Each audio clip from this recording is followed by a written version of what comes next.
Hello and welcome back. আগের ভিডিওতে আমরা একাডেমিক ডেটাবেজের মতো ডিপ ওয়েবের জগতে প্রবেশ করেছি। আমরা শিখেছি কিভাবে এক্সপার্ট অ্যানালাইসিস খুঁজে বের করতে হয়। আজ আমরা আমাদের টুলকিটকে আরও শার্প করব এবং এমন একটি বিষয় মাস্টার করব যা আমরা প্রতিদিন দেখি, কিন্তু একজন আর্কিটেক্টের চোখে দেখতে শিখিনি। আর সেটা হলো ইমেজ বা ছবি।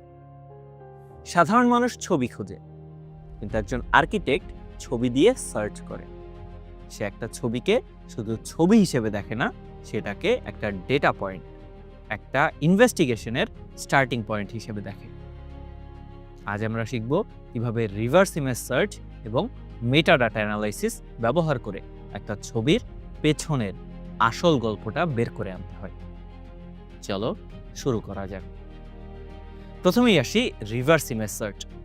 এর মানে হলো তুমি সার্চ ইঞ্জিনকে কোনো একটা কিওয়ার্ড দেবে না, তুমি তাকে সরাসরি একটা ছবি দেবে, আর সার্চ ইঞ্জিন খুঁজে বের করবে ওই একই ছবি বা তার মতো দেখতে ছবি ইন্টারনেটে আর কোথাও আছে কিনা। এটা একটা সুপার পাওয়ার, আর এর তিনটি প্রধান কাজ আছে। নাম্বার 1, ভেরিফিকেশন বা সত্যতা যাচাই। সোশ্যাল মিডিয়াতে পাওয়া কোনো ছবি কি আসল নাকি পুরনো কোনো ছবি ব্যবহার করে গুজব ছড়ানো হচ্ছে? রিভার্স ইমেজ সার্চ তোমাকে সেকেন্ডের মধ্যে বলে দিতে পারে। 2, সোর্স ট্র্যাকিং বা উৎস খুঁজে বের করা। একটা ছবির আসল মালিককে, কোন ওয়েবসাইটে ছবিটি প্রথমবার পাবলিশ হয়েছিল, এটা জানার জন্য রিভার্স ইমেজ সার্চ সেরা। এবং 3, ইনফরমেশন ডিসকভারি বা তথ্য খুঁজে বের করা। ছবিতে থাকা কোনো অচেনা ব্যক্তি, কোনো প্রোডাক্ট বা কোনো জায়গার নাম জানার জন্য তুমি এটা ব্যবহার করতে পারো। এই কাজের জন্য আমাদের টুলকিটে 3টি প্রধান টুল আছে। গুগল ইমেজেস, যা সবাই ব্যবহার করে; বিং ভিজুয়াল সার্চ, যা ছবির ভেতরের অবজেক্ট শনাক্ত করতে খুবই ভালো; আর তৃতীয়টি হলো আমাদের মাস্টার টুল, যা আমরা মডিউল 1-এ শিখেছিলাম, Yandex. Yandex reverse image search ছবির ক্রপড ভার্সন বা এডিটেড ভার্সন খুঁজে বের করতে অবিশ্বাস্য রকম শক্তিশালী। চলো একটা রিয়েল ওয়ার্ল্ড সিনারিও দেখি। ধরো তুমি মার্কেটিং টিমে কাজ করো।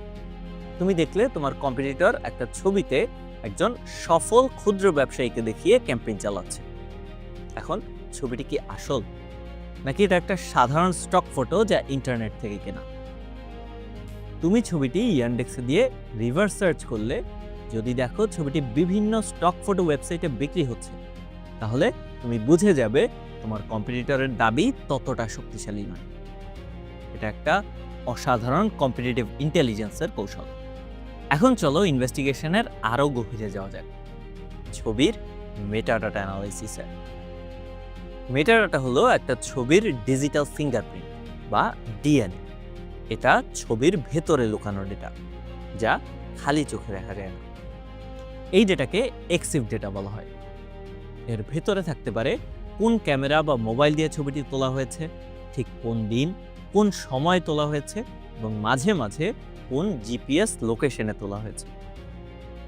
এটা কেন জরুরি? কারণ এটা তোমাকে ছবির কনটেক্সট দেয়। চলো আর একটা সিনারিও দেখি।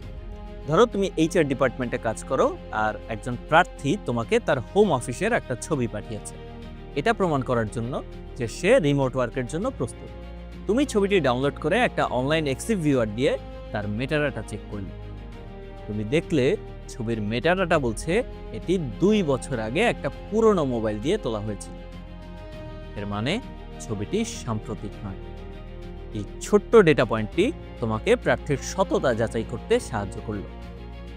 তাহলে আজকের মূল শিক্ষা হলো, রিভার্স ইমেজ সার্চ তোমাকে বলে দেয় একটা ছবির অনলাইন জার্নি বা ইন্টারনেটে তার গল্পটা কি, আর মেটাডাটা অ্যানালাইসিস তোমাকে বলে দেয় ছবিটির পার্সোনাল হিস্ট্রি বা তার ফাইলটির ভিতরের গল্পটা কি।